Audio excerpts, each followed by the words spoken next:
It is electric here in the Kingspan Stadium. The fans have been in here from early on and they are ready for another intriguing Interpro with plenty on the line. Let's get you up to our commentary team. Donal Lenihan, and first, Hugh Cahill.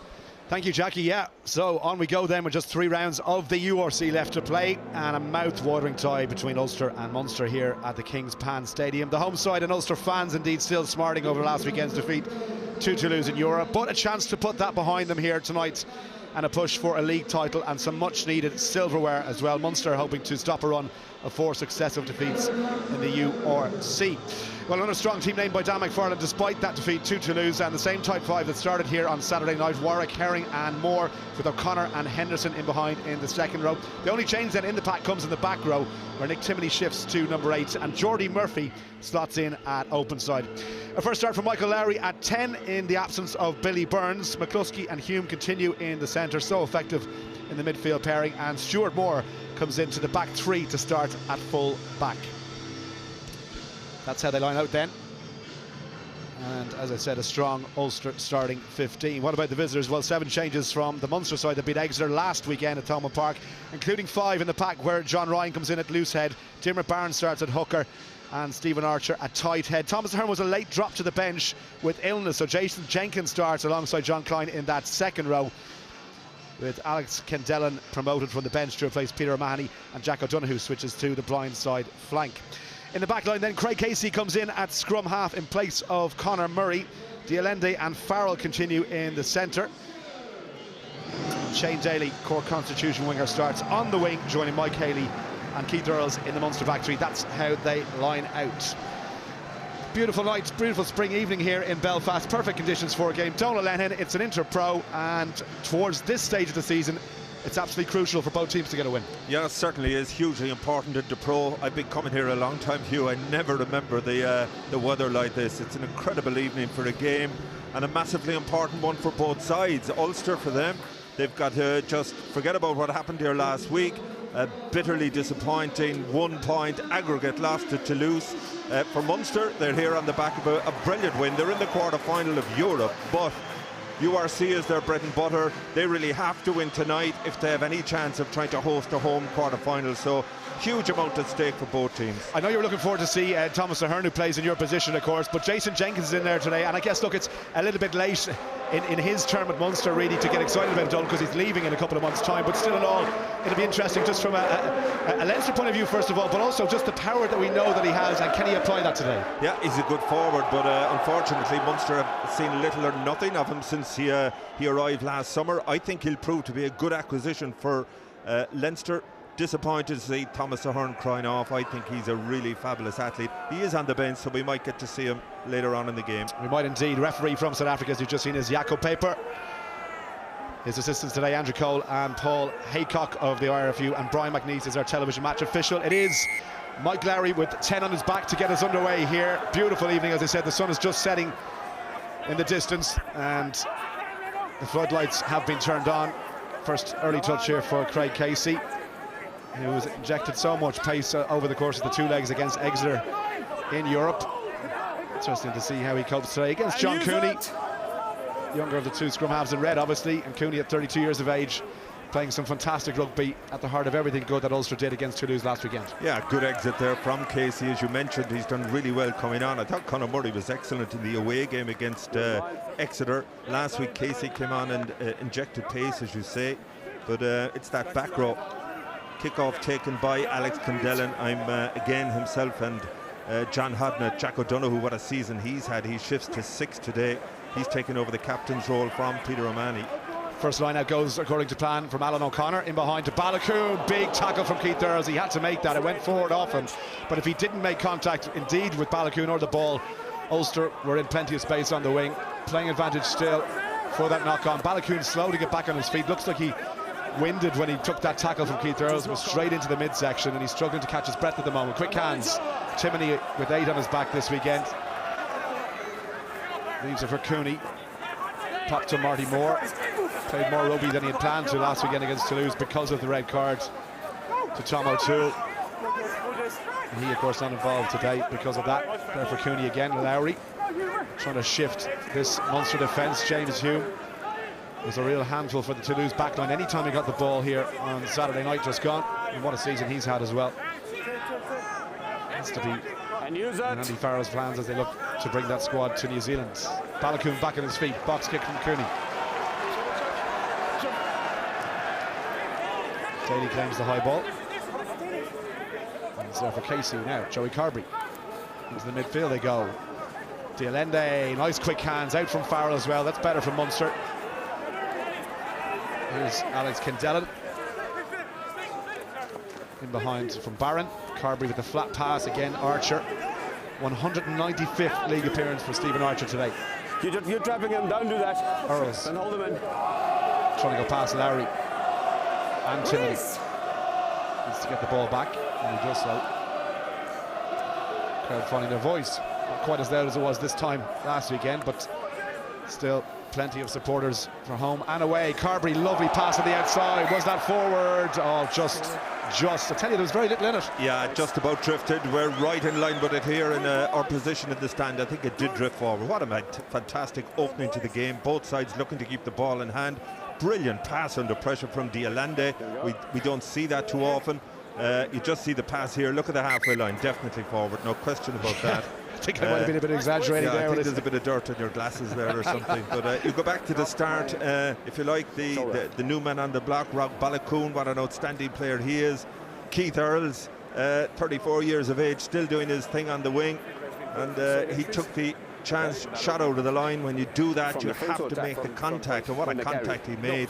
Just completely dislodged possession out of Balakoon's hand. Thankfully, Rob Balakoon back on his feet. He is a fantastic player. He's had a hat-trick against Toulouse only a couple of weeks ago. So we're just back here.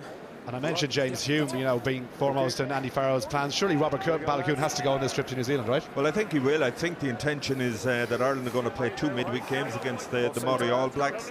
That means they can take up to 42 players. I think that's brilliant preparation, a year out from the World Cup.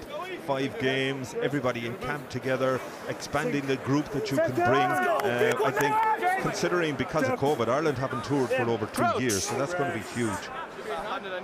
So first scrum of the game then.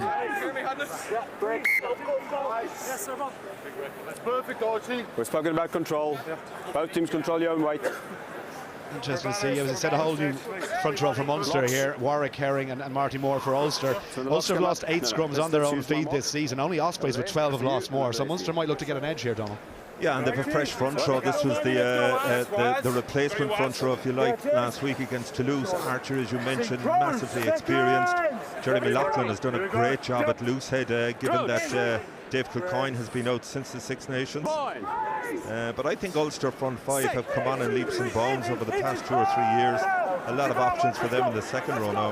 No problem with that scrum. Look at that. Well, maybe they were listening, because that is a monster effort from that front row. Popped up on the Munster side, and they're going to play advantage here. Out with McCluskey, trying to go past Casey. With Chris Farrell in to help out a scrum half. There for Cooney. We go back for the penalty. Big Ulster scrum. Yeah, when you're playing at home, you want to put a marker down early, and that front row has certainly done that. Marty Moore, I've been watching him closely. He looks an awful lot fitter. He's lost a good bit of weight, and he's had a big impact for Ulster, but that's huge there. Good control from Nick Timoney at the base. Warwick, he's had a very good couple of weeks as well, scored against Toulouse. Just on Marty Moore then, Donald, I mean, look, we spoke about how important Tadhg Furlong is to the Irish team, and, you know, if he gets injured, it'll be massive. You know, and obviously Finlay Billiam is there with Connacht and has done a good job as well as backup. Is Marty Moore come back into the picture? He's 31 years of age now. Yeah. Well, I think, you know, when Andrew Porter switched over to loosehead side, we are a little bare on the international scene at tight head. As you mentioned, Bealham is in a second slot behind Tadhg Furlong, but I think Moore, if he keeps going the way he is, he has to come back under consideration. See how he gets on today. Going to move this one back inside to Balakoon. None the worse from that early hit for Keith Earls. Takes the contact. Look at the flat line again, taken by Ray. Makes it to the 22, and Ulster attack mode here. Just James Hume brought down by Lockman. Jordy Murphy started on the bench last weekend. Came on for the last 20 minutes or so. And he impacts, as he always does. McCluskey. Advantage from the side of the ruck. Alan O'Connor Huge amount of carries last week. Out again, Lowry. Back to Lowry. Bounces off the first tackle attempt, but he's eventually dragged down.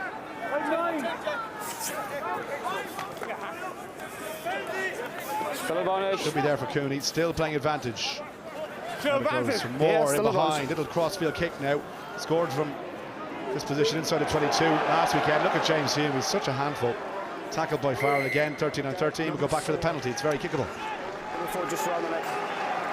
Yeah, penalty originally, a high tackle. John Klein on Stuart Petrosky. Two very tall men. Klein just that little bit taller and just a bit too high. Interesting here now to see, will Ulster, will they go for early points? Will they go for the corner? Klein has had a good season. Very good work rate. Really seen at his best in the maul.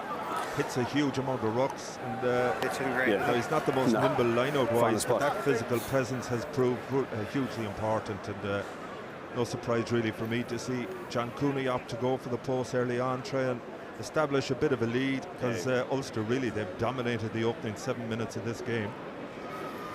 They have a chance to put 3 points on the board. He's 790 points in all competitions in an Ulster jersey, John Cooney, and he's 80% off the tee in the league so far this season.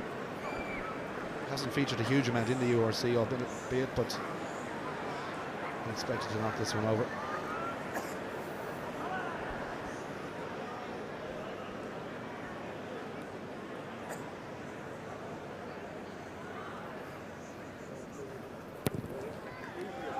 Struck it okay. Flags go up. 3 points on the board. John Cooney puts Ulster in the lead. Yeah, just a little worry for Munster in the backfield during that kick. Craig Casey getting his thigh bandaged, but John Cooney, he's been the frontline kicker for Ulster for a number of years now and hugely reliable. So Joey Carby to get us back underway.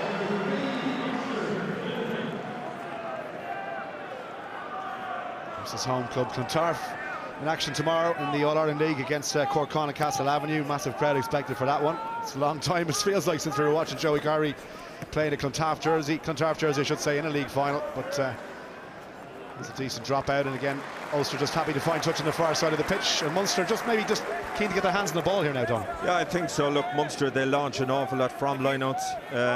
Interesting to see, will they go for the drive here? Will they try and use Farrell in the midfield? A lot of options. Dialande having a chat here with Joey Carberry. Carberry outstanding last week, really happy for him given the injury toll that he's had. Back to his best, 21 points scored, 6 out of 6 from the boot.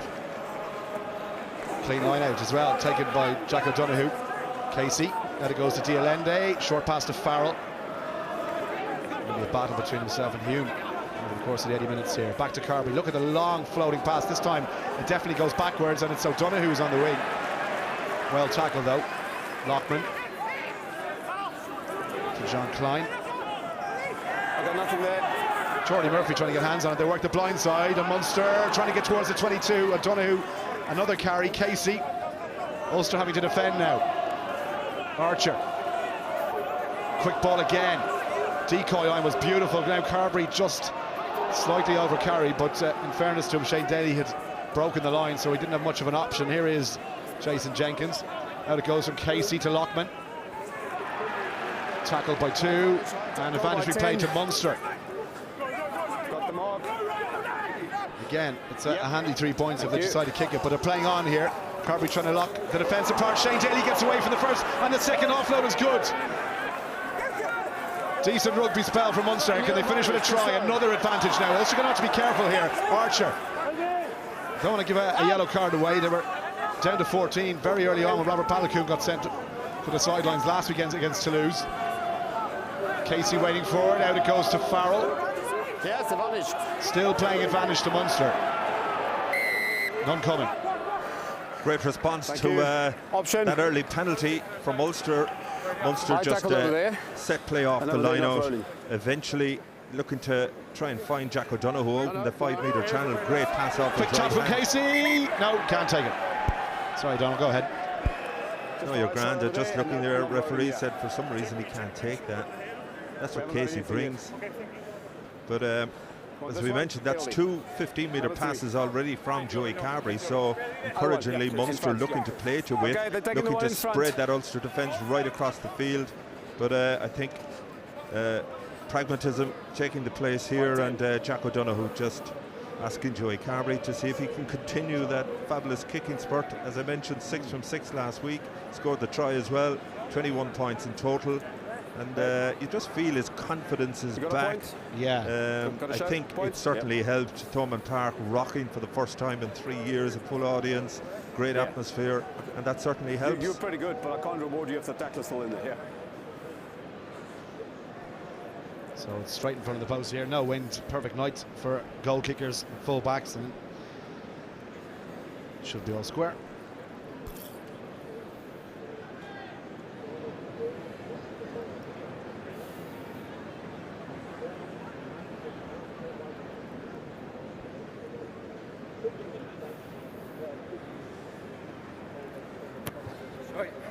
That streak continues.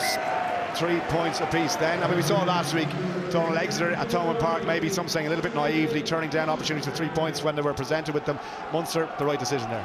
Yeah, definitely. You're playing away from home. They've absorbed a lot of early pressure, gave away the penalty that led to the opening try. So it's all about just getting yourself back into the game. But no doubt, Ulster now will try and do the exact same. Again, they go for distance off the restart, straight to the arms of Joey Carberry. Waiting in the back three is Ethan McElroy, 2 tries last weekend. There's another player in form. Henderson, Lowry. Beautiful step. Balakoon back inside. Beautiful rugby from Ulster, and Cooney trying to sidestep the last defender. Still there though. Ball out, play. Ball is now out. Henderson, lovely step on the big man. Completely left Kintellan for dead.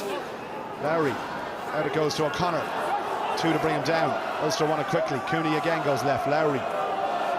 Little show from McElroy. And then crossing. Yeah, I think Matty Ray just a little over-eager there, but you got an early glimpse of the threat that Lowry poses. Brilliant feed, great pass over the top, setting Balakoon free. Cover on the inside then from Cooney. You just see Hume, what a player he is. I think this guy could force his way into the Irish team by the time the World Cup comes along. But in the end, Matty Ray just over-enthusiastic, got ahead of the pass and took out one of the Munster defenders. So Curry finds touch then, halfway between the 10 and the Ulster 22.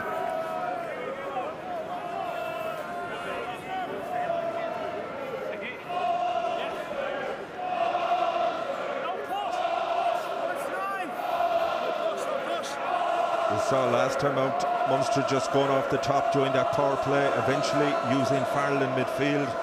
This time, will they go with them all? Clean take, throw from Barron, and he gets it back. Casey straight into Dialende again, opts to take the tackle this time. Larry puts him down. Oh, there for Kintellan, just did well to scoop that up. Lockman offloading. Kintellan again. Timmy trying to rip that ball away. Brilliant steal. Kintellan would be disappointed with himself, but Ulster full credit for snatching it away from Munster. Still advantage. Advantage we played. No. Lost feet. And use it. Back to the lost feet. Advantage over. Wide from Cooney. Hades underneath it. Oh, he's lost it. You don't see that too often. A chance to move this one wide. Cooney's lost it again. We'll go back to the first knock on, which was from Mike Haley. I was just thinking you could put your house on Haley catching this one. He's been imperious under the high ball all year. He can't blame the sun because the sun is at his back and just didn't grasp it. Much better the second one. Much better control. Interesting here now. One scrum in the game. Ulster really piled on the pressure on that one on their own ball. They're going to feed this one again. Munster have to make sure they get that collective drive on this one. Extra 5 kg heavier in terms of back weight. Too much of a lean for that? Yeah. It's going to cause problems. See where they go this time. Together, boys. Together. Second. Lovely, Marty. Step. In. Crouch. Brace. Bind. Sit. It's now. Let's go. And use it. Steady scrum. Tulsky back to Cooney. Lowry, Balakoon, no room to move really, so he did well to get in behind the Allende, who held on to him. Lowry, switch, McElroy. Counter ruck is good. A play, oh no, it's not. Whistle went a little bit late. Kendall thought he was away there. Well, it was Chris Farrell really. You can't come in and play the scrum half like that. Loose off back. Just took out the off back. Ethan McElroy carried well into contact. Farrell just chasing there, but Cooley didn't even have his. He must have the ball lifted off the ground in any event. So a cheap penalty there from Munster, and this gives Ulster the opportunity. You heard the lads. I enjoyed listening to Peter Stringer describing the line-out maul. I never thought I'd hear that. There you go.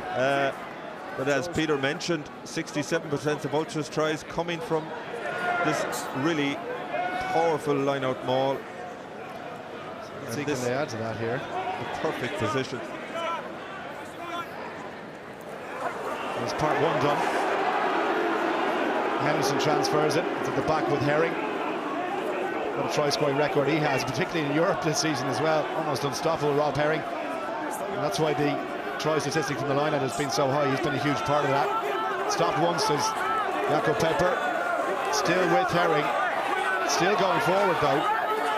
Munster need to get numbers back around here. They could be in trouble. Now told to use it, so Cooney's going to have to dig it out. Kendall has stayed bound in the ruck, so he's entitled to contest there. That's brilliant work from Alex Kendall. Super work there from Munster. Just managed to get 2 or 3 players in amongst the Ulster forwards. Alex Kendall, brilliant there. Got his hands on the ball. Knew all he had to do was stand up, hold it up, and it was only a matter of time before Munster would get that turnover. Just Herring getting a little exposure. You see Kendall in there, he's entitled, once he doesn't break his bind, he was in that position, swum around with it, got his hands then in on top of Rob Herring. That's super play, great defence on the ground. That's the best patch around, yeah, otherwise we'll have to move 10 metres. So let's try this first. Yeah, Jace, shoulder. Takes a lot of strength to do that, but he made it look very casual, didn't he? Just the way he got his arms around that ball, and then Herring couldn't move. Well, it's the way you kind of manoeuvre yourself right through the middle of the maul without breaking your bind. It's a skill in itself.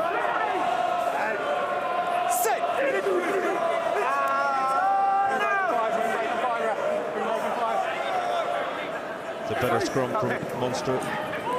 Allende.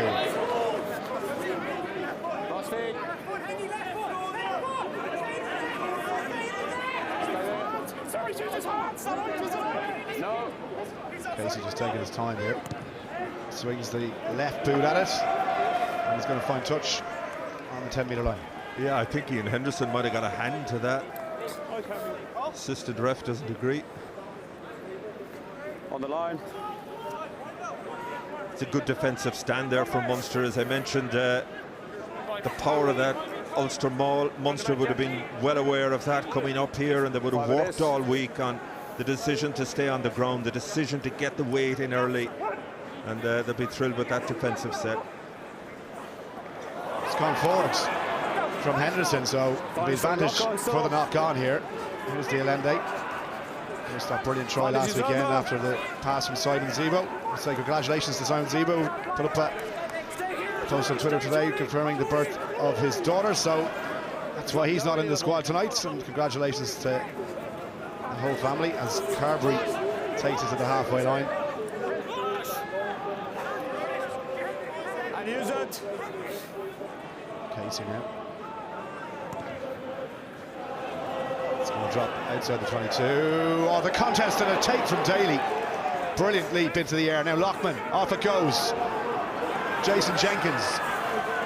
Timony blasted out of the way. Wide it goes. They look at Munster queuing up, and they have to keep their depth here. Jack O'Donoghue presents it again. Casey's there so quickly. Out it goes to Carberry, and then Farrell.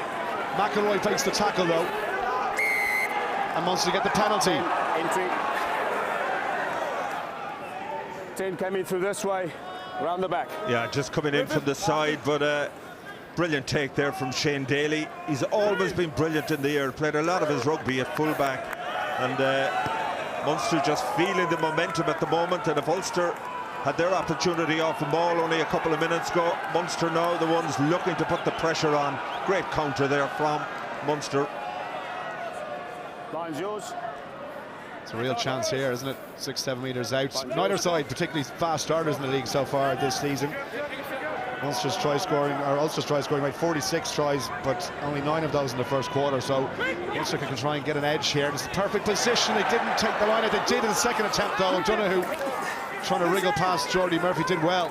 And another pick and go. I think John Klein got his hands on it. Here's Archer with a pass. With the pass, they're inches now away from that line. Another pick at the side, almost there. Ulster trying to hold Munster out. They get the try. 21.5 minutes and Munster get the try. It's Stephen Archer on his 195th league appearance. He'll be thrilled with that. I don't think he gets that many tries, but execution early on wasn't perfect from a Munster perspective. I think it was Jason Jenkins. Ball just popped along, but Munster managed to clean it up, keep the momentum going, suck in those Ulster defenders. That's a great score. Riley was short. Yeah, we just see it here again. Didn't see the original lineup. Jakob Piper is happy that the ball did touch the line. You check and knock on too, right? We'll definitely check it, but there's no captain referrals. Well, Stephen Archer scored his first ever career try, Donald, in Ulster, against Ulster back in 2012. And he has another one here today, if this one stands. Right, we can play, thank you. Yeah, there's no problem with that. Yeah, they've checked that. Ian Henderson. Yeah, all good. Yeah, I've got interesting the ball on the line, referee saying there's no captain's referrals. If you remember Super Rugby in Southern Hemisphere, there was a period there where you were allowed 2 captain's referrals to check something. That's long gone. Jakob Piper, of course, would have refereed a lot of those games. Yeah. We don't have that up here. So Carberry then looking to make it 2 from 2, stretch the lead. No problem. So 10 points to 3 then. Stephen Archer with a rare try in a Munster jersey pushes them 7 points clear. We did have a good look, there's nothing. Yeah, Marty Moore having to go off there, so that's a big loss to Ulster given the impression he made in the opening scrum of the game. So Gareth Milosinovic comes in place of Moore. And as you mentioned, look, he's 31 years of age. I don't know, is the Ireland career dead and buried, but it's those injury worries really that have just plagued him. Obviously, the move to Wasps as well. And midway through his career, kind of ruled him out of contention for Ireland for a while, but the injuries have not been kind to him. There's a clash in the air, but Jakob Piper happy to let play continue. It's on the ground there, and Ian Henderson tough to shift away from it. The TMO will probably look at that off screen. Out to Barron. Tackled by Murphy.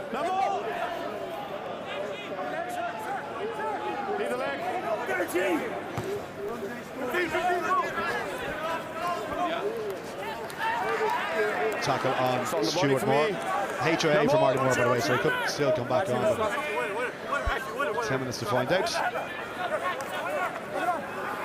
Driven back Henderson. Big tackle. Barron. Nope. And I think John Klein both involved in that hit. And use it.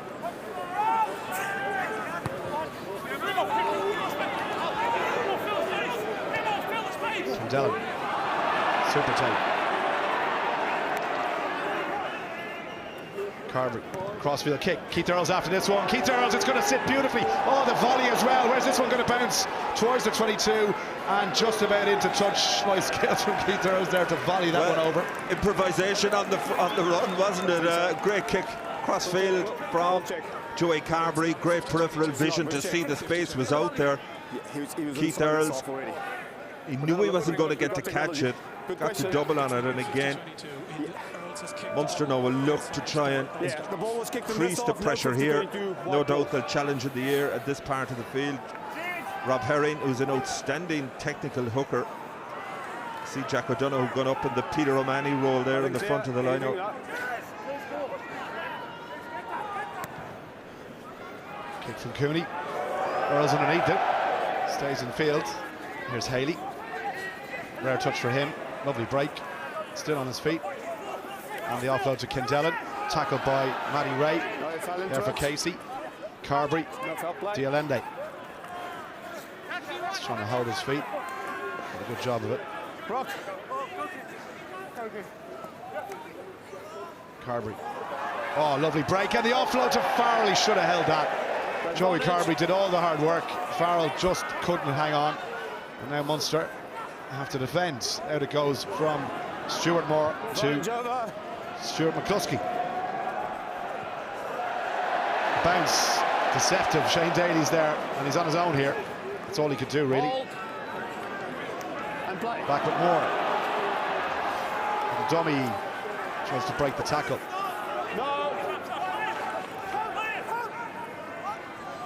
Out from McElroy. Hume.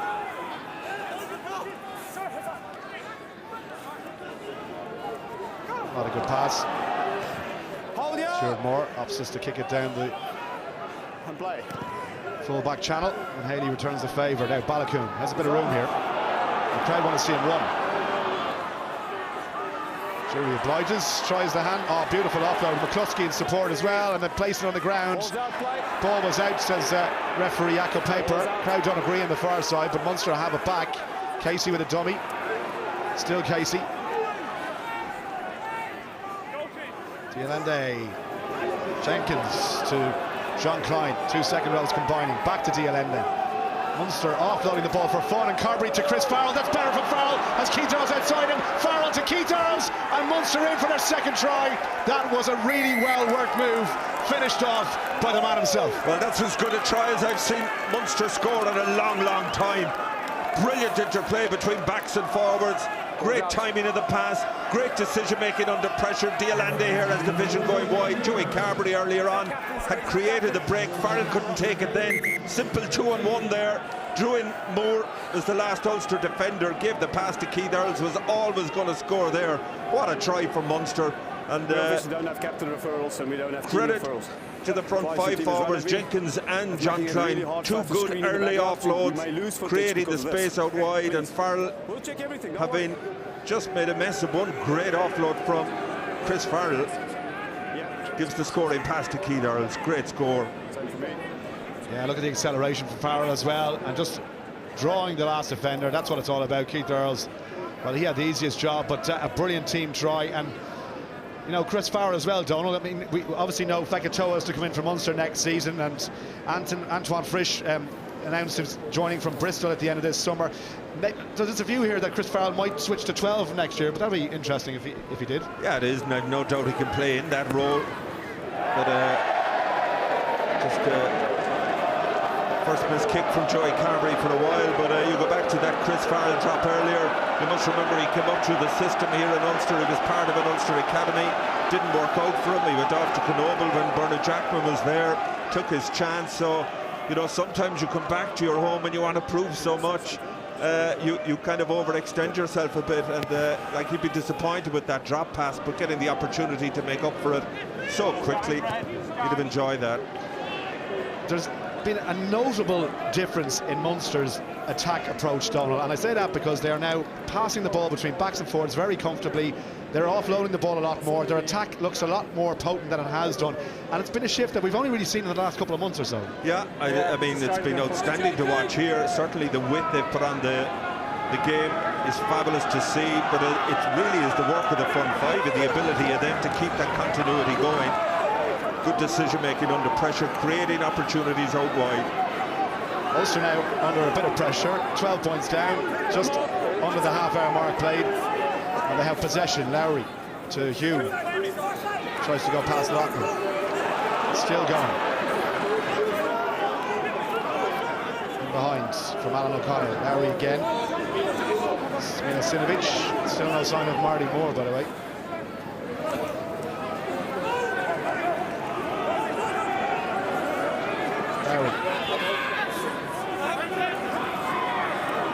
There for Cooney. O'Connor tackled by Klein. In front of you. Keep quiet now. Plenty of white jerseys out wide here. Milasinovic.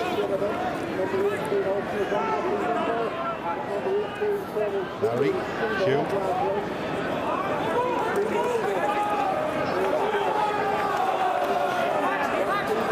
Inside to Warwick. Still want to get something from this visit here. Timothy, just outside the 22. Home fans finding their voice now. Tackle from Hodney was a good one, trying to rip the ball away. And a penalty. Dialende over that ball. I think it's the South African international who's won that penalty, Donald. Yeah, definitely Dialende. Great work there. Munster put so much pressure on the opposition breakdown. You saw it against the Chiefs last week. Peter Romani in particular was outstanding. Just look here at Dialende initially just tried to hold up the player. Then once Milasinovic went to ground, he wasn't the tackler. He came in, got his hands on the ball, and nothing Jordy Murphy could do about it. And you know, just kind of sense a bit of frustration in the ground here. Ulster are 7 out of 7 in the URC. They don't lose at home too often. They can't feel sorry for themselves over what happened against Toulouse last week. It does look like that, Donald. Yeah, they're just a bit flat. They are a bit flat. They started well, but Munster have come back and they've hit them with everything. And Ulster look a bit shell-shocked, to be honest with you.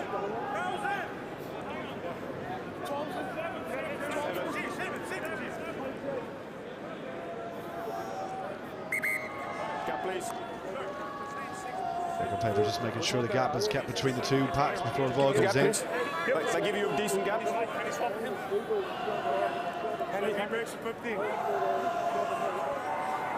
Ball out. Slap back on the Munster side. Casey with a dummy. Oh, beautiful acceleration. It's the tempo it brings. Jenkins now. So to take that from a high carrying position, transfer it lower down just to make sure he's able to recycle. Barron runs straight into his opposite number, help Herring, and a bit of help from Warwick. Still there for Casey. Carberry. Back to Casey. Has he put too much on that one, or is it going to bounce? Perfect bounce, and it's going to touch. Good response there from Casey. The ball just bobbling in the air. Shane Daly thought he got a hand on it, just broke through. But Casey has had a very good opening 32 minutes to this game, just mixing his game well, keeping the pressure on Ulster with those kicks. Love watching him, Donald. The pace he brings as well to the team. Yeah, well, we watched him playing for Ireland 20s, and he was 100 miles an hour, a buzz, and he seemed to lose that for a period, but thankfully he's getting back to playing that way once again. Yeah. Marty Moore is gone for the rest of the game, so HIA now permanent. Gareth Milasinovic is going to have to play the rest of the match. It's a penalty to the home side. See Jack O'Donoghue just protesting something. He just came in from the side, just over-enthusiastic, trying to stop that Ulster maul. You got to come in through the gate. Definitely came in on the side. Just relieving the pressure from Ulster.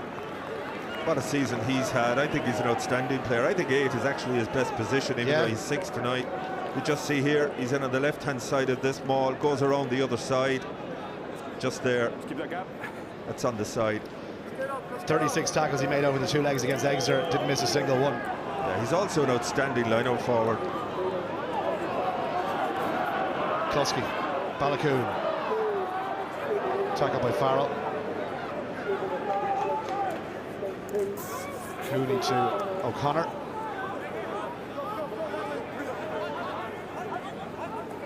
Lowry. Hume. So difficult to get down to the ground. Lowry again.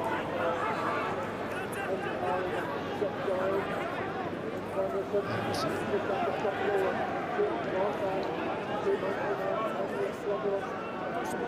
If you look at Munster, they're committing nobody to the ruck, and all staying on their feet. That red line is across the field. Ulster going from side to side, really not making any huge impact. Take from Daly. It's with Joey Carberry now. In behind from Lockman. There's Haley.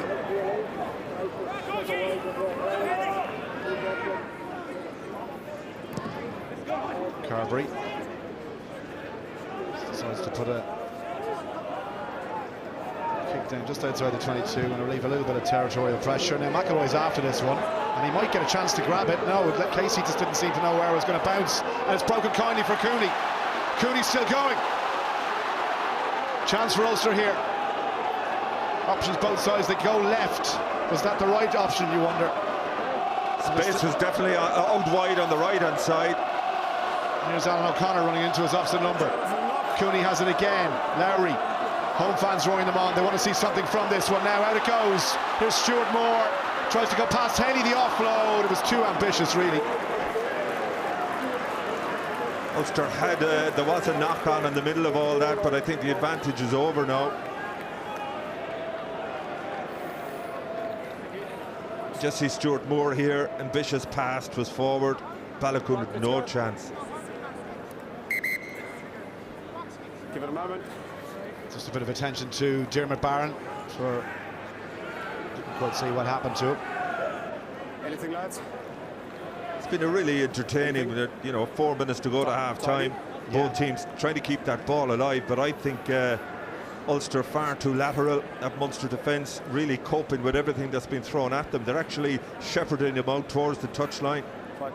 They've the second best defence in the URC, Donald, only conceded 25 tries, so you need to be a bit creative about how you break this Munster team down. Yeah, and if you look at the breakdown, Munster are putting very few guys. They pick their moments. That's the thing about them. They understand when there's the opportunity to compete for the ball.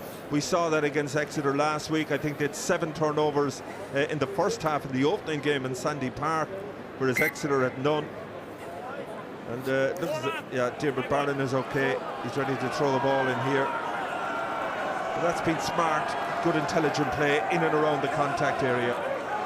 87% Munster on their own throw so far this season, and that's another one to add to that stat. Very comfortable, even without Peter O'Mahony on the pitch. Ball out.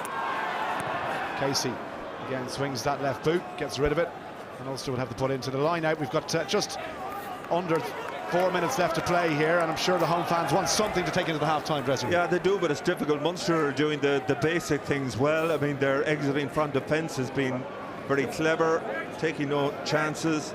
And, you know, once they get into the Ulster half of the field, certainly their ability to keep the ball alive has been very impressive. Ulster really could do with a score before the half-time whistle.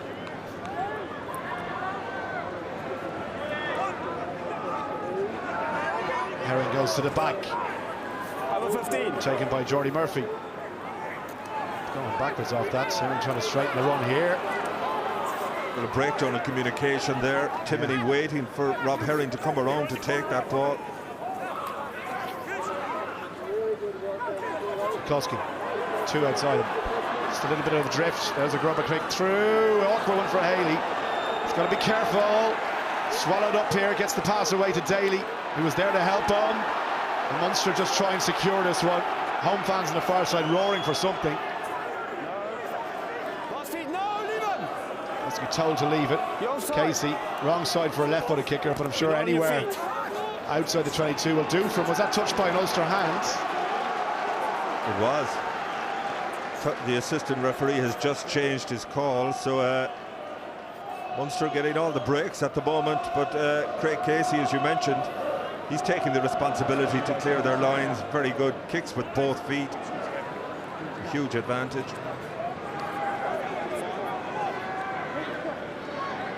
Two minutes to go. 2 tries on the board for Munster. Just a single penalty from the boot of John Cooney.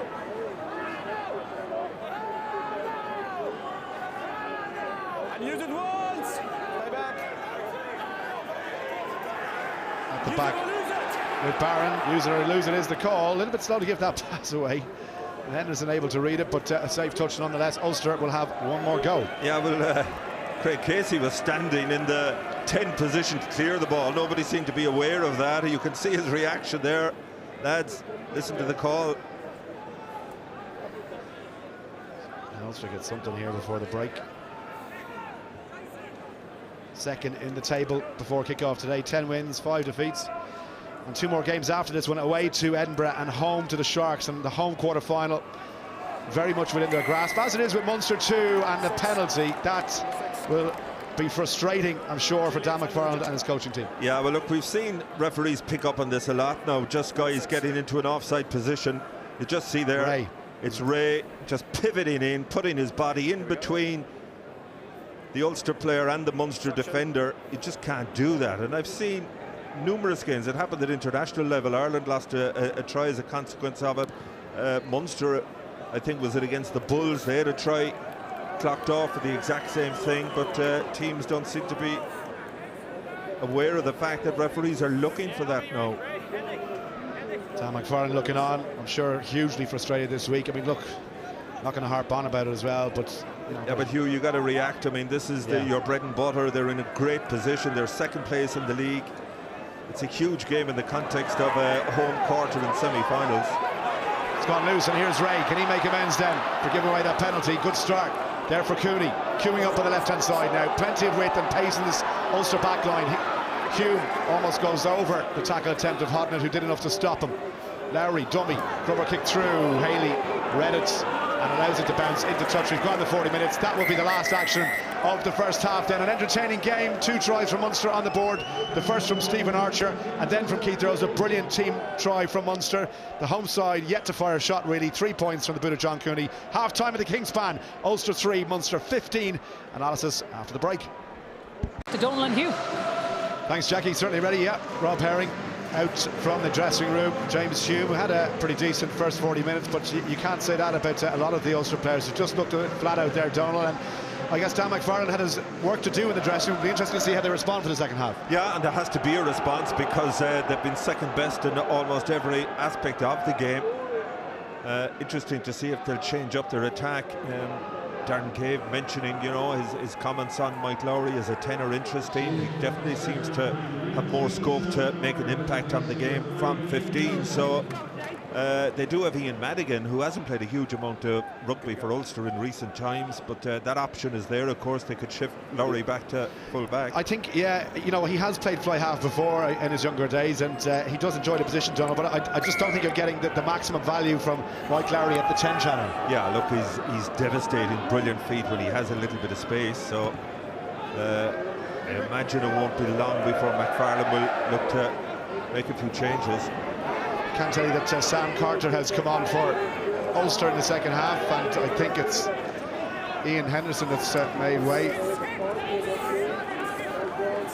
That's a big loss. Yeah, doesn't make the task any easier anyway, certainly. As Munster take possession, lovely hands from Archer back inside the Baron. He gets over the game line, Carberry to Allende, 3 outside. John Hodden was a decoy runner. Step from Farrell. Supporting his shoulder from Hodnett and from Haley. And back with Casey now. Stephen Archer again to Carberry. Look at the lines of running from Munster. They don't look very comfortable. Allende again. Earls, lovely hands to Daly. Here's O'Donoghue. Hit hard in the tackle. Casey works the blind side. Little grubber kick through. Meant for Earls to chase this one. It might work for Daly. Awkward one. And Lowry, in fact, it was Stuart Moore who dived on the ground, and the referee has given Munster a penalty for not releasing. Clever little kick, putting the pressure back on Ulster, and Munster have a penalty 5 metres out. Yeah, great option there again from Craig Casey and Keith Earls, using all his experience. If we see it again, when Stuart Moore went down on the ball, Earls didn't make the mistake of trying to flop on him, or, you know, he waited, then got his hands in. And Stuart Moore didn't release, so Munster now in a position where they feel they're very comfortable, and if they were to get another try here, it really would be an uphill battle for Ulster.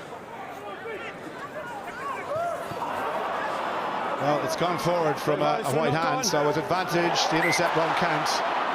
But Munster got away with that one. They did, because there was an overthrow from Munster, and we saw in the first half the Stephen Archer try. Just watch it here. Again, it's aimed for Jason Jenkins. The lift just a little bit too late. Flies over the top. They got away with that in the first try when a loose, messy ball, but they somehow managed to get back in control. Stephen Archer scored the try, but in fact they've got lucky again because of the Ulster finger on the ball. It's a knock-on, so Craig Casey feeds this Munster scrum, loads of space. Balakoon just trying to decide where he's going to stand. Shane Daly is hugging the left touchline here. You see all the space. big options for Munster here. Dialande looks ready to pounce as well. Off the back, Candellin.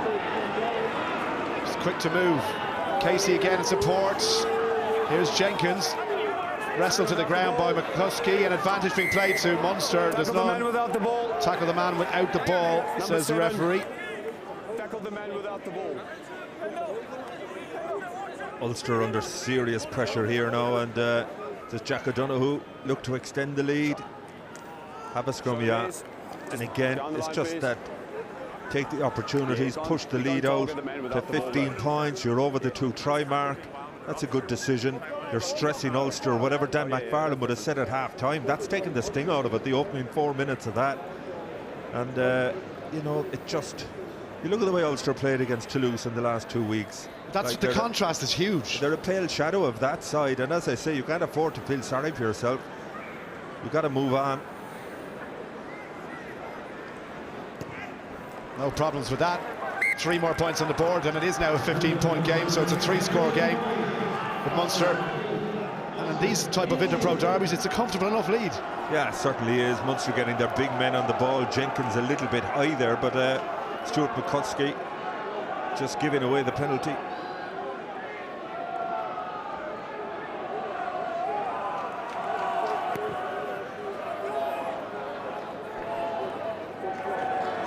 Was taken the air. Hands from John Klein. Casey no rush to use this. Plenty of height in this box kick, and Daly's after it now. Moore is underneath it, takes it. There's just not that snap of urgency about Ulster that we saw in the last 2 weeks. Even in Kingspan here on Saturday night, despite being on the wrong end of the result, they were just that bit quicker at everything they did. Here's Candellin. Candellin has been really good at sort of dropping back into the backfield. He's rock solid under those box kicks. Tell you what, he lined Alan O'Connor up there, bounced off him and got over the cane line. Let's steal it from McCluskey. One-handed carry, little grubber kick through. It might sit up nicely for Lowry. It did. Now, can they spark something from this? Herring. Crowd on the far side appealing for the referee's whistle, and he's now put his arm out, playing advantage to Ulster. Can they get something to kick-start the game here? Carter picked through the middle again. Here's the clear out. Warwick. Cooney. McCluskey, who started it off with that break. Another strong carry from him. Need the clear out, and they've managed to recycle it. Here's O'Connor.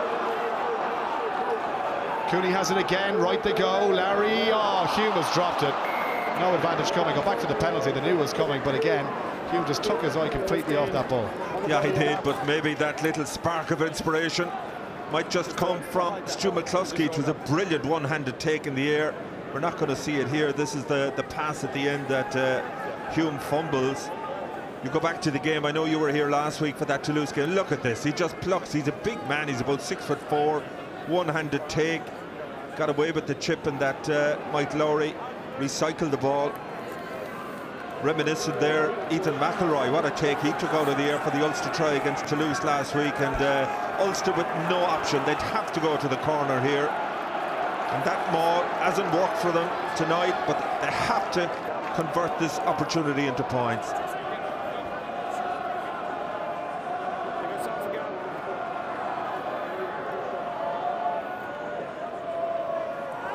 Herring, safe take from Carter. At the back with the Ulster hooker. Trying to use them all here. Trying to edge their way forward. Jordy Murphy leading the hooker forwards. Ulster trying to defend it, but they're struggling to contain. And Ulster almost at the line. Can they get the ball down from there? Surely they can. It's Rob Herring once again. His impressive try-scoring record this season continues. Well, that's more like it from Ulster. That's exactly what Peter Stringer was highlighting before the game. Didn't work for them in the opening 40 minutes. That's one aspect of the game that they've managed to correct to some degree during the half-time break. Rob Herring in the van, so many occasions in the past. You just see they managed to shear off on the right-hand side. Munster overloading on the narrows, on the wide side there. Herring sensing it, managing to break through. A crucial score, you feel, from where Ulster were coming from, and that opens just a chink of light for Ulster now. Big kick here. Rob Herring, I mentioned his try-scoring record in Europe. He had 8 from 10 before last weekend, but it's one for the URC here, and exactly what Ulster needed at the start of the second half. Especially having conceded that first 3 points. Big kick here now for Cooney. Can he add 2?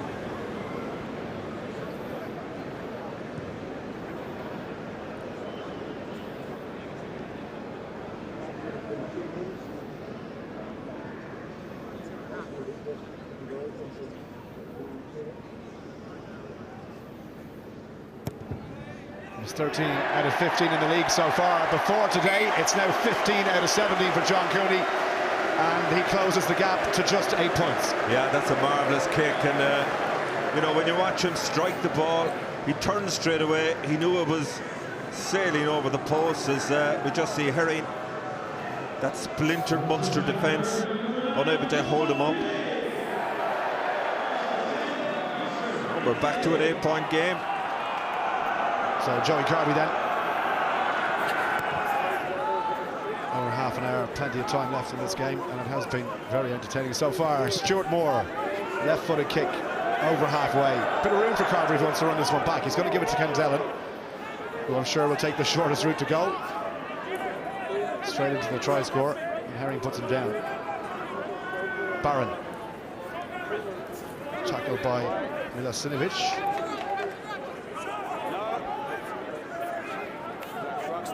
From Klein. Casey. Tielende. Oh, nice line again. Worked out okay.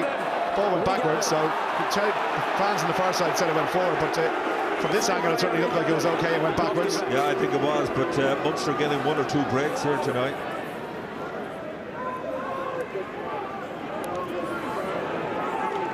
Timoney puts in a big tackle on Klein. Jordy Murphy told to leave it. Farrell, dragged down by Ray, who's over that ball and almost got hands on it.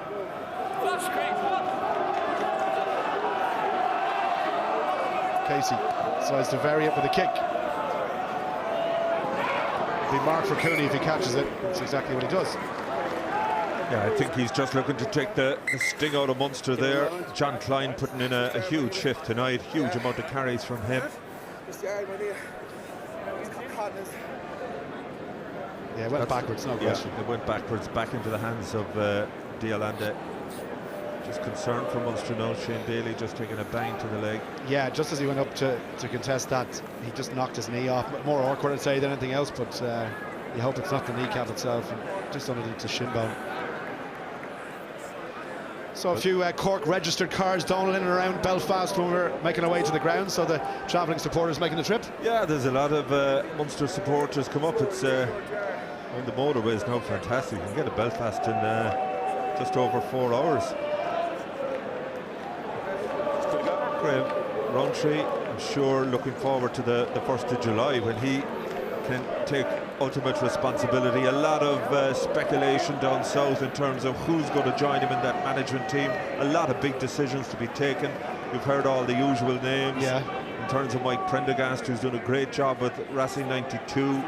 Dennis Leamy has been mentioned. Leamy doing a great job in Leinster, but it's all speculation at the moment, really. It's but again, needs to be clarified reasonably soon. Is that important, Don? I'm going to ask you. Obviously, look. Well, I think it is. Look, at least they know who the head man is now. Peter O'Mahony was asked a couple of weeks ago, and this is the first little crack I thought that we saw coming out. He admitted, you know, during the press conference, I think before the first game against Exeter Chief, that it wasn't ideal to be in this position. We know Van Graan is going since last November, but at least there is some clarity at the top, and I think that's made a big difference. I think a lot of positivity has come out of it. No question.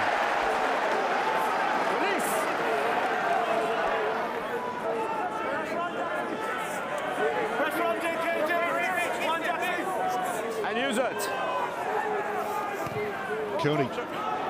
Daly none the worse for that knock to the leg and takes it two-handed.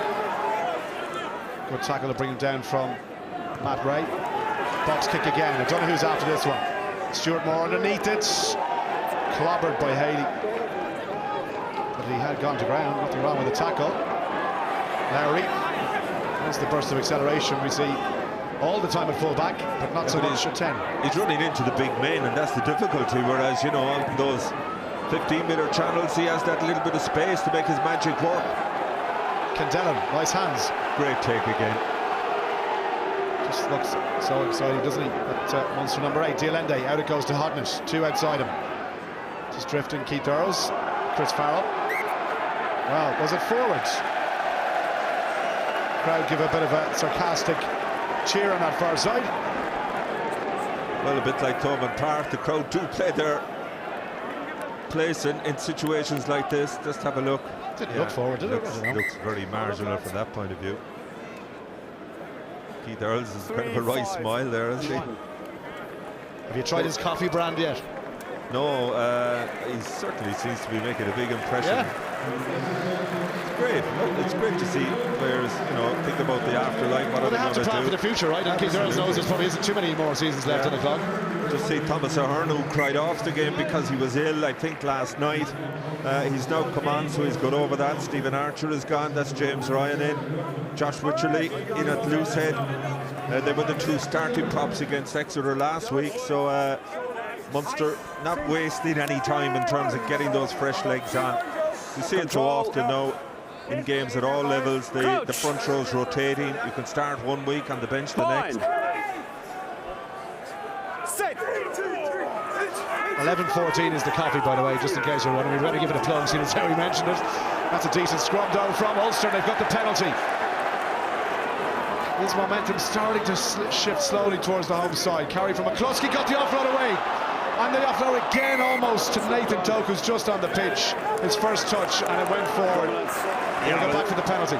This feels more like the old Ravenhill now, with the crowd getting behind their sides. Just Ulster, that try has certainly just ignited a little bit of a spark that was missing.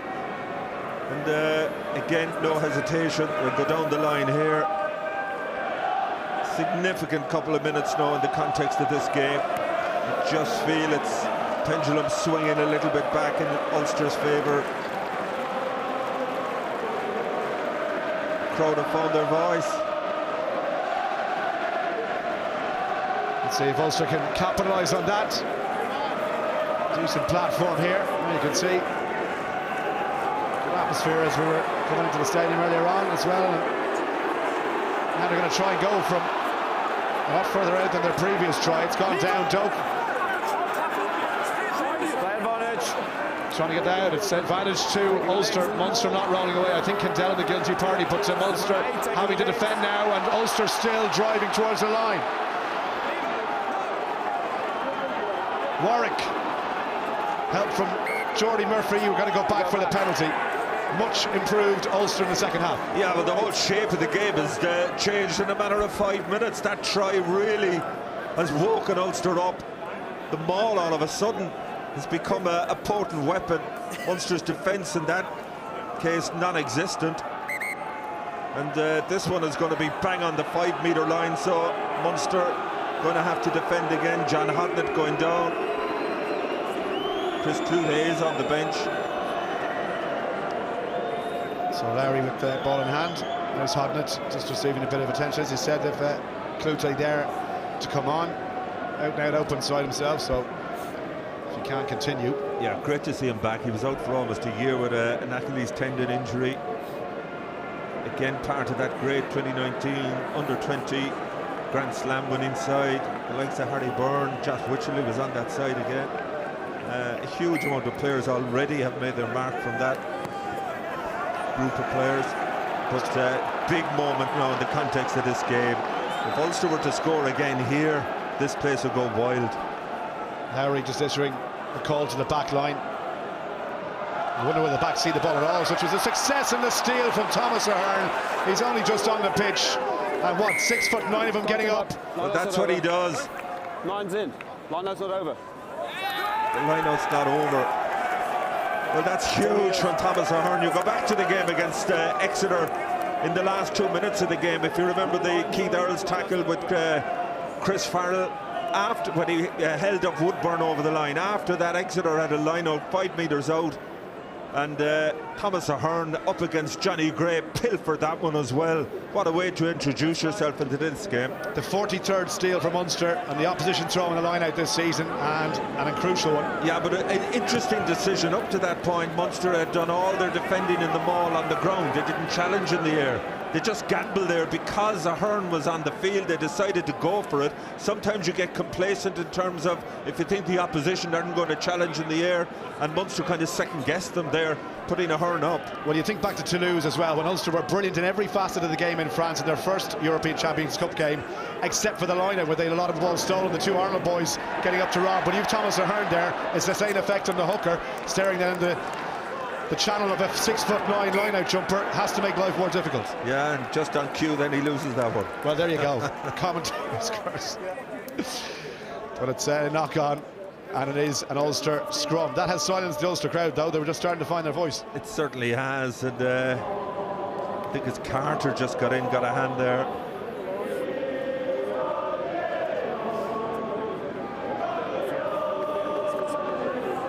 Is that La Marseillaise we hear on the other side of the pitch? Well, it's a kind of, I think it's the Ulster version. Exactly.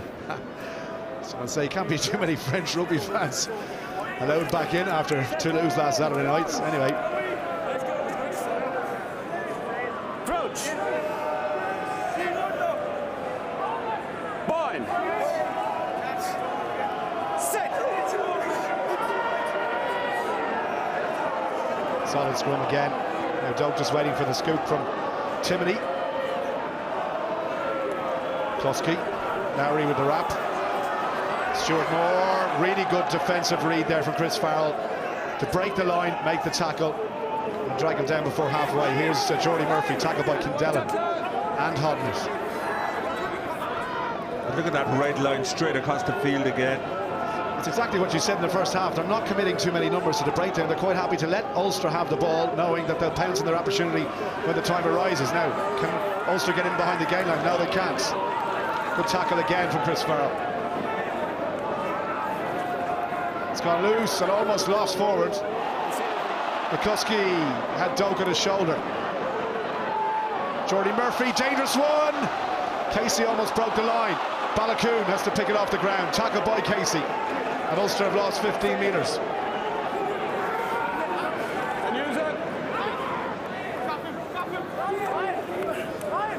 Milosinovic. Penalty Munster. But that's a huge result for Munster. They drove Ulster right back down the field. Sloppy passes. Looked as if Casey was going to intercept that, and really messy play. Shocking pass there in behind Timoney. Balakoon left to clean up the damage, but penalty given away after this. Just here it's Milosinovic not releasing. Great punch there. It's Kindellan. He's had a super game. Really good game, Alex Kindellan.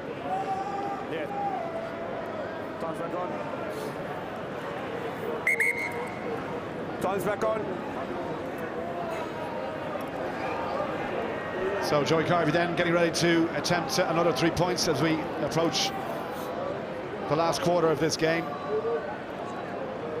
It's for an 11-point lead if he knocks it over. Hasn't missed one yet. In fact, he did miss one after Keith Earls tried, so let's see what he can do from here.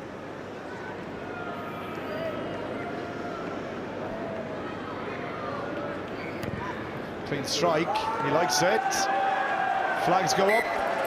3 more points on the board and 11 points the gap. Yeah, that's a really big score in the context of the game, given how Ulster had dragged their way back. Got one try off a ball, looked as if they might get another one. So that's a bit of a killer blow. It certainly kills the momentum as we just see Fineen Wisherley coming on, Johnny and his brother Josh, both of them starting a European game for the first time together last week. And he's going to get his first touch here. If he can hang on to this at the second attempt, and it went backwards, so Munster should be able to recycle it. Also onto the pitch, Bradley Roberts at hooker. You don't mistake that red mullet. It's a bit of a haircut from the last time, but Distinctive hairstyle, shall we say. Stuart Moore underneath it, so too Shane Daly. Looked like it went forward. Hands are down from Jakob Pepper, so play on.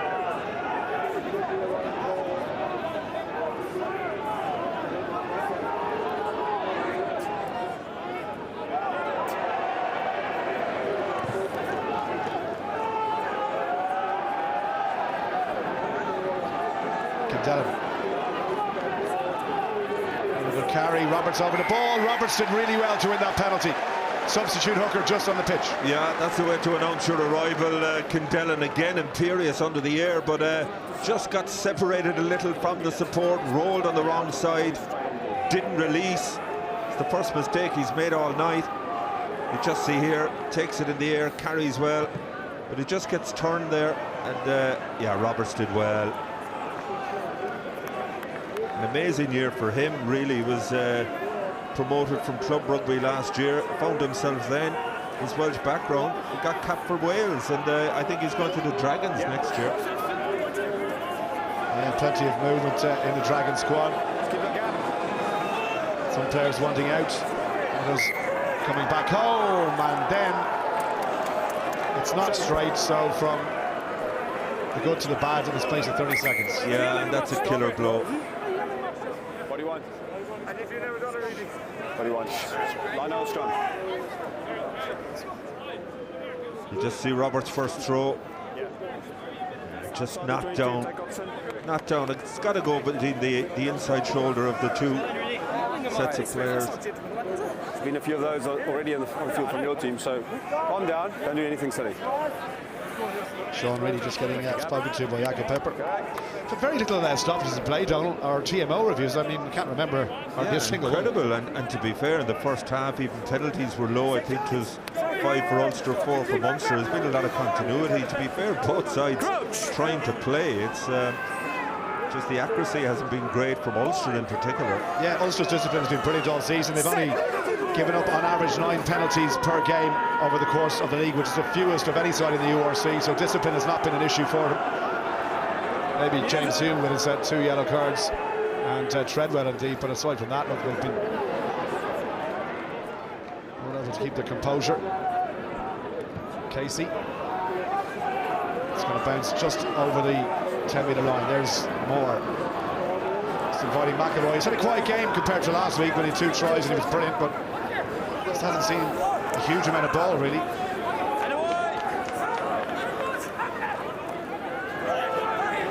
Milosinovic.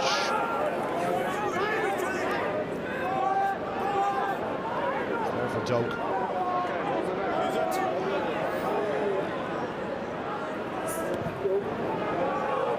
Not one of his best strikes, and Daly's going to try and slap this back on the Munster side. It worked out nicely. Should be there for Casey. Where's that ball? Ulster win the penalty.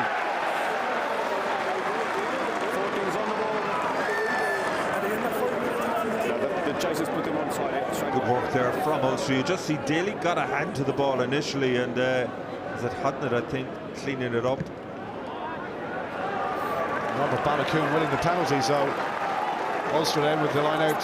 Yeah, we're back where we were a couple of minutes ago with that crooked throw, and Conor Murray, and you're looking for experience to close out the last 17 minutes of the game. You're not going to do better than this. That's exactly what Munster could do, and now just maybe settle things down a little bit. Yeah, exactly. And Casey, I think, has had a really good game. Varied it well. Murray coming on with the instructions. Well, I guess, you know, if Munster are to develop, Donald, the game plan and the style of play that we've seen in the last 4 or 5 weeks, like Jemison Gibson Park does for Leinster and for Ireland, someone like Craig Casey can only help them to improve that way. Yeah, I think so, and you know, I'm sure Conor Murray still has a huge amount to offer, but Casey, he's really pressing for that number 9 shirt, so you're going to have competition for a long time to come. Yeah, head coach and coach in waiting alongside George Murray. Just earlier shot, but you see Chris Clute just come on. And George Murray there, he's been Munster's analyst for a long time now. Yeah. It's a huge amount of the unseen work in the background. Wasn't a bad scrum half back in his day as well. I played a bit of rugby with him in school, but he went to Limerick then, obviously lost his way after that. I didn't realise George Murray played 5th rugby. Schools rugby.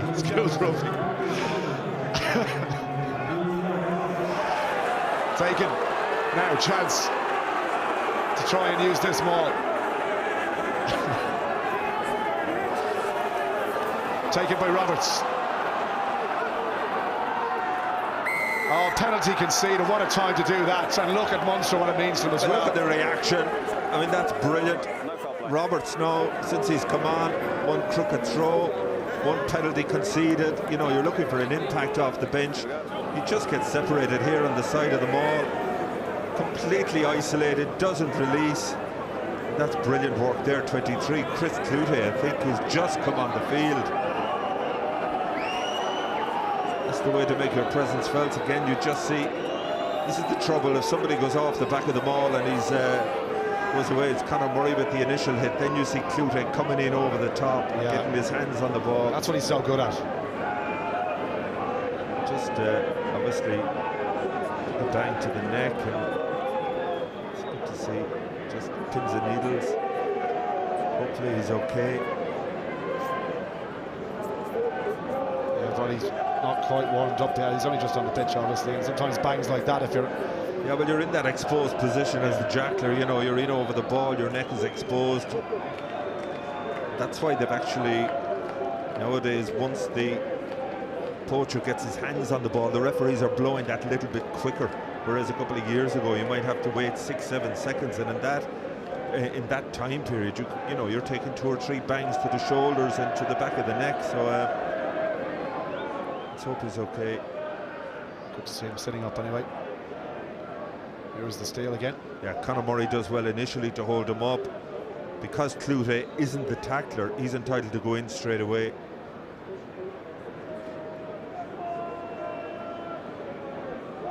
He's leaving for Bath with Johan van Gran at the end of the season, is that right? Yeah, he's Bath bound. And to be fair, I think, you know, with the likes of Hodnett and Clendellen there, you know, you got to open space for these guys to come through. And you know, we've seen plenty of evidence even tonight. Those guys, they're ready for the step up. Jack O'Sullivan is another young back row forward. Came on as a sub against Exeter in Sandy Park a couple of weeks ago and did really well, and then unfortunately damaged his knee. He's had no luck, that guy. Yeah. So Chris has to go off. He's only just on the pitch. One steal, and frustrating, I'm sure, for him. Keen to make an impact in the last 15 minutes or so, but that's the game. Whereas Munster went with that 6-2 split on the bench as well, forwards and backs. Because that change is made, I think we might see Scott Buckley coming on. Buckley is the reserve hooker. You might remember, he looks to be the one from, you know, we're on the far side here. I think that's Scott Buckley coming on.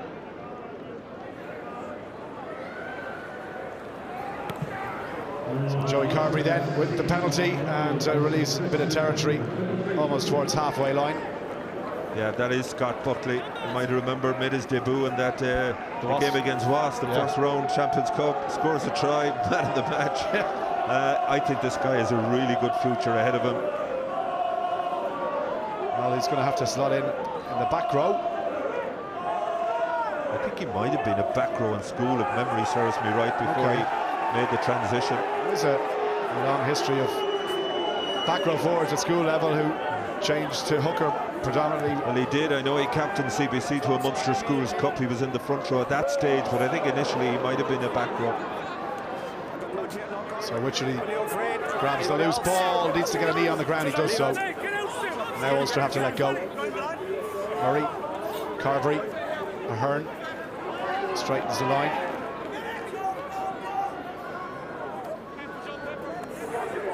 It's Josh Wycherley.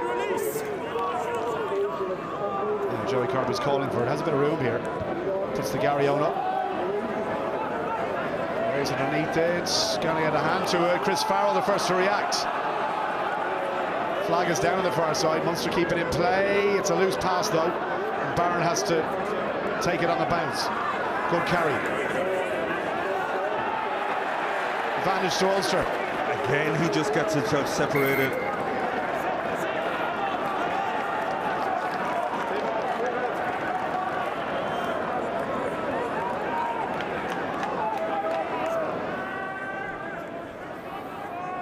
Still no sign of a scrum cap for Michael Lowry. Put the last one into the washing machine, shrunk it, and came all the way from Australia. Hasn't managed to find one that fits the same, so he's gone without.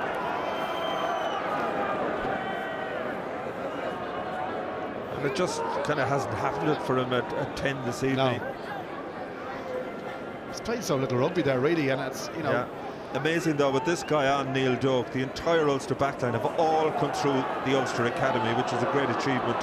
All young, all could be here. Apart from McCluskey, I think 29. The rest of them in their early 20s, big future ahead of them. Yeah, plenty of pace and excitement as well. So Larry, can he get something going? Hugh. Here's one of them. Oh, he's probably the most exciting of all. The 13 on his back. And to have that strength and depth now, and 4 centres, if you're Andy Farrell, between Bundy Aki, Robbie Henshaw, Ringrose and James Hume. It's exactly what you need when you're out from the World Cup, because injuries are going to happen and you want foreign players to be available as much as possible. There for Larry, out it goes from Stuart Moore, a little step back inside from Sean Reedy. Ulster keep possession. Murphy got absolutely thumped in the tackle by Scott Buckley.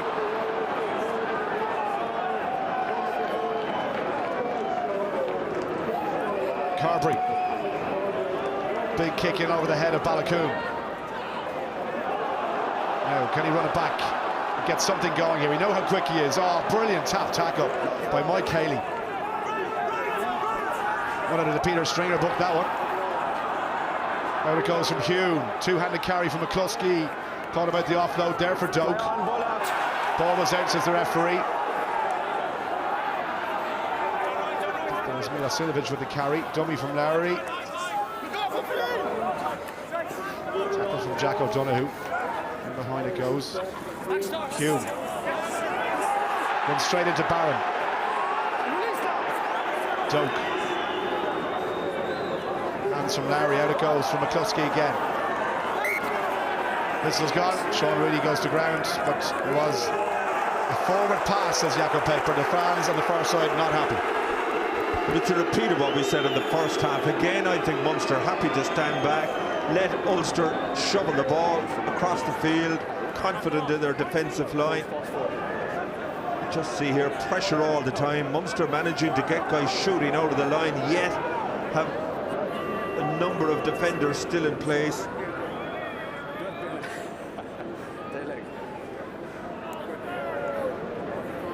And just under 11 minutes left on the clock. Pressure really on Ulster. This would be a huge win for Munster in the context of you know, that home quarter-final. The problem really, Hugh, is you look at the likes of the Sharks, you look at the Stormers, and you look at the Bulls. They're all in contention for the quarter-final place. Nobody wants to go to South Africa for a quarter-final. Completely different in terms of weather, altitude at this time of the year. So you can see guys trying to make sure they get that home quarter-final. Well, Munster 4th in the table coming into this, 9 wins, 6 defeats, and they had lost 3 of the last 4 league games and lost their last 4 away games in a row. The last time they lost 5 successful matches away was 2006, so that was not a record they wanted to equal by any stretch, and they've played very well tonight. They have played well. You know, they've mixed up their selection. I think Van Grant, to give him credit, he's got the mix right tonight. Certainly Munster seem like way sharper than Ulster. Like, there's no question that hangover from what happened last week. It's definitely just you feel it here in the Kingspan. Yeah, and look, I guess, you know, back-to-back games against Toulouse, Donald, to try to take them so close, to almost get over the line. It took a huge amount out of the players as well, physically as well as mentally, I'm sure. But I think psychologically more than anything. You could see the try in the last minute, which reduces the margin of victory from 13 to 6. Then you concede another try, 76 minutes here, with Dupont to scrum half, playing out half. You know, you just can't. It's an 80-minute game. You've got to play right to the final whistle, and Ulster have been guilty of not doing that. They need a couple of scores here if they're going to turn this one around with 10 minutes to go. Ian Madigan comes off the bench. Of course, former Leinster, former Bristol Bears fly half, and hasn't played a huge amount of rugby here, as you've said. Yeah, and you just see now, this is the change that I thought might have happened 20 minutes ago. Mike Lowry is dropping back to full back. Stuart Moore, the full back, he's gone off, so it's a more orthodox lineup, if you like, with Madigan, who hasn't played a huge amount of games up here. Thomas Ahern trying to grab that ball. I think he just about held on to it. Fingernail stuff. Murray now wants options from his pack to carry. O'Donoghue just transferred it to his outside arm, protecting the ball. Dialende. drags his way to the 22. Timney told to release, and again it's allowed to. Oh, he didn't release on the ground. I thought he had. I think he thought he might have got a favour from his fellow South African Jakob Piper. He didn't release. Be interesting to see it again. You just see here, he's held up. He has a knee. Was there separation? The Piper is right there. Yeah, it's hard to say really, but referee made his decision. You're not going to change his mind, and Ulster have possession back on the halfway line. 8 minutes and change to play. Madigan, of course, has a couple of Heineken Cup medals from his time in Leinster. Went off to Bordeaux, ended up in Bristol, and arrived back here a couple of seasons ago. Here he is, lovely pass on the outside channel. That's what he could do. When those passes go for Madigan, ability to find players with those wide balls, and he's injecting some tempo now. Carter this time, over 10-metre line. Needs to get to ground here, does so. He's got 3 red bodies around him and gets the penalty. Ulster have to go to the corner, but already a bit of an injection from Ian Madigan. Lovely pass there off his right hand. He'll rifle this into the corner. Big carry here from Sam Carter. Just about got his knee down there, and Tom Ahern is in that. Very hard to get out of there, but you have to be seen to make an effort. He didn't do that, and that's a brilliant kick, Donald. Super kick from Madigan. Ulster have to get changed now.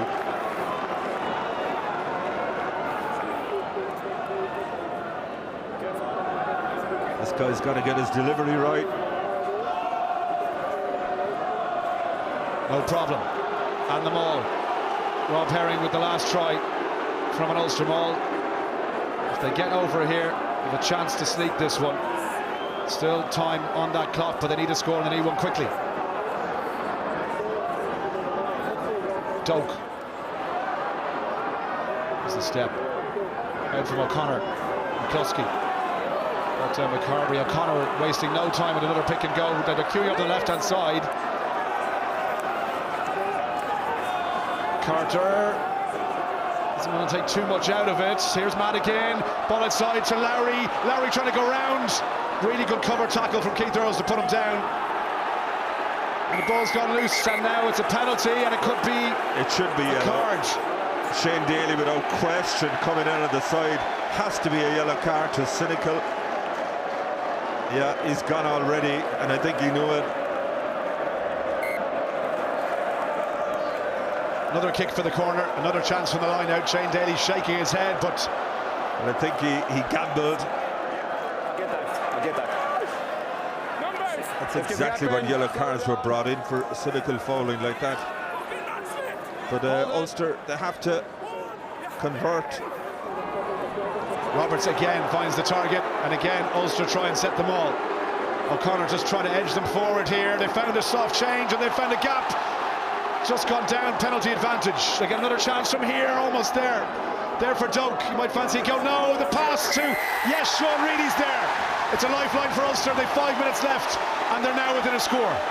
Well, to be interesting to see what happened if they didn't score.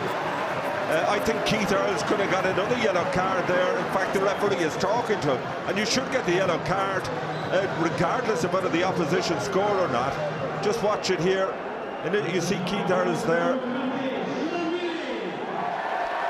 That was the first pick. It was the pop. Yeah, and Sean Reedy, he's only on the field a couple of minutes.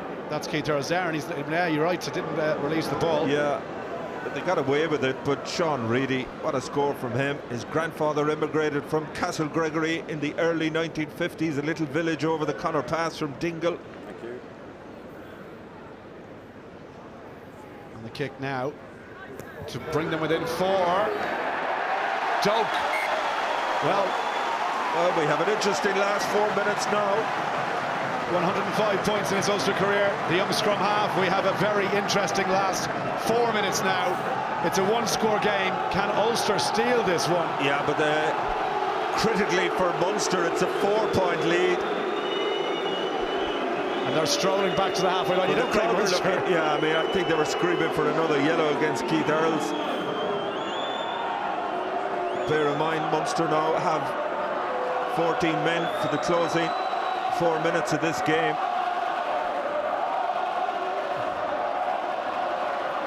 Can Munster see it out? Have Ulster anything left to try and get another try, which is what they'll need?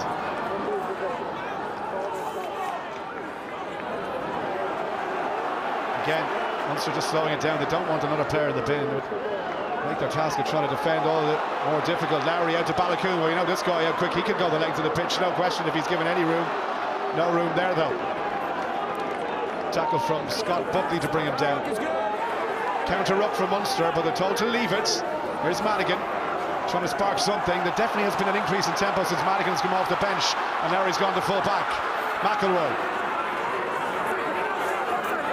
3 minutes left.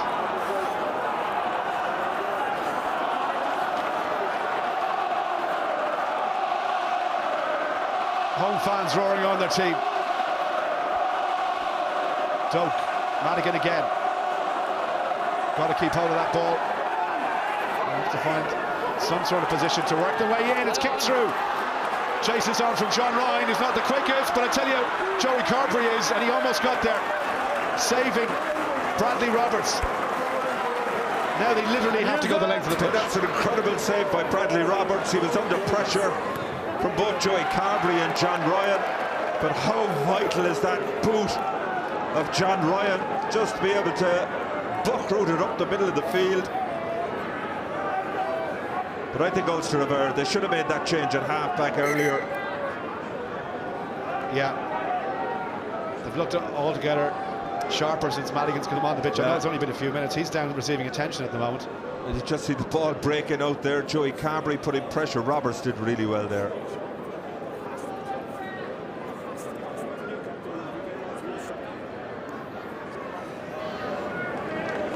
Madigan back on his feet. They're going to need him. Running out of time though. Yeah, the clock is Munster's friend now. In a great position here. Just line out inside the 22. Just look to take it down, eat up the clock. Well, Ulster have got back within 4 after being 18-3 down at one stage in this game early in the second half. You always felt there was going to be a period when Ulster would have their dominance in the game. Unfortunately for them, they've left it a little bit late. Great take, Jack O'Donoghue. Great advantage. He's interfered with in the air, so this could be the game winner. Or he knows he has that advantage. We're going to switch the point of attack here. Dialende back into the Ulster forwards, just to recycle here. If Ulster can just keep the ball for the next 2 minutes, still penalty advantage, so they can play away to their heart's content. And Ulster now, the game is almost up now. Very few sides have won here this season. Carberry to lose the first to do it last weekend. Is it back-to-back defeats in the Kingspan Stadium for Ulster? We're 90 seconds away from that, and Munster have the penalty. Yeah, and you know, intelligent play there. They must have wasted another minute and a half with that advantage. It's a penalty at 60. Waiting to close it out. Conor Murray and just having a discussion there. Murray, Carberry, Jack O'Donoghue. What they're looking at is 17-4. Even if they get a kick, it wouldn't take a losing bonus away from Ulster. But they're going for the post anyway. Will be a restart. Definitely. Of course, all this eats up more time, and this should be the match winner. There'll be time for just one more restart after this one. The clock is you're going to have a restart. But you would imagine Joey Carberry slots this. Best Ulster could do then is a draw. I'm definitely going to have a restart. Yeah, you just heard Jakob Piper confirm there is going to be a restart. No, not yet. And the clock's back on. You can be sure Carberry will eat the full allocation of time for the penalty. Well, some Ulster fans already think the game is up because they're walking out of the stadium.